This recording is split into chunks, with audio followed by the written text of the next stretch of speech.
മലയാളത്തിൽ നിന്ന് ഒരു ഹൊറർ സിനിമ ഇപ്പൊ OTT റിലീസ് ചെയ്തിട്ടുണ്ട്. അരൂപി ആമസോൺ പ്രൈമിലാണ് സ്ട്രീം ചെയ്യുന്നത്. എടേ ഹൊറർ പടത്തിൽ പ്രേതത്തിന്റെ പണി എന്താണ്? പേടിപ്പിക്കുക, ആൾക്കാരെ കൊല്ലുക.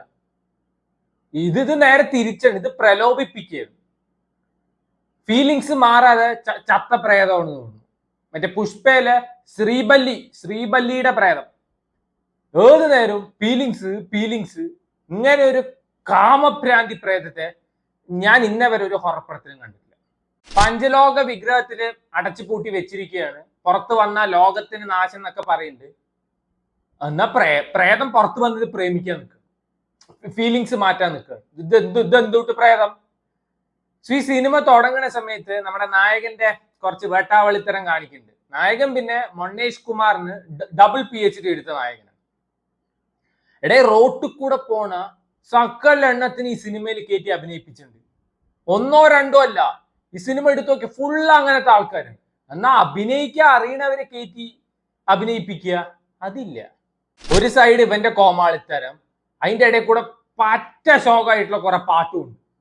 100 കൊല്ലം 200 കൊല്ലം മുമ്പ് ചത്ത പ്രേതം വരുമ്പോ ഇംഗ്ലീഷ് ട്രാക്ക് കിട്ടു. ഇങ്ങനെ തന്നെ വേണം. ഒരു പോയിന്റ് എത്തിക്കഴിഞ്ഞത് പ്യുവർ മലങ്കൾട്ട് സാധനമാണ്. ചിരിക്കാൻ ഇഷ്ടം പോലെ ഉണ്ട്, എസ്പെഷ്യലി ഈ സിനിമയുടെ സെക്കൻഡ് ഹാഫ്. അത് പറഞ്ഞിട്ട് മറ്റേ യക്ഷിയും ഞാനും, ഒരിക്കലും ഈ സിനിമ യക്ഷിയും ഞാനുമായിട്ട് കമ്പയർ ചെയ്ത്, യക്ഷിയും ഞാനും കൾട്ട് സാധനമാണ്. കൾട്ട് എനിക്ക് ഭയങ്കര ഇഷ്ടമുള്ള പടമാണ്. അതിന്റെ പാട്ട് വരെ കിടുവാണ്. ഇങ്ങനെ അപരാധം പണി വെക്കുന്നതിന് പകരം മറ്റേ എന്താണ് പകൽപൂരം റീമേക്ക് ചെയ്ത് വെക്കുന്നതായിരുന്നില്ല ഇതിലും ഭേദം. ആൻഡ് എനിക്ക് മനസ്സിലാവാത്തൊരു കാര്യം, ഇന്നത്തെ കാലത്ത് സിനിമ നന്നാവണം അല്ലെങ്കിൽ സിനിമ ക്വാളിറ്റി ഉള്ള പടമാണെന്ന് അറിയിക്കാൻ വേണ്ടിയിട്ടാണോ 2 മലയാളികൾ തമ്മിൽ ഇംഗ്ലീഷിലിരുന്ന് കഥാപ്രസംഗം നടത്തും? ഇംഗ്ലീഷിൽ 4 ഡയലോഗ് വന്ന സിനിമയുടെ ക്വാളിറ്റി കൂടുമോ?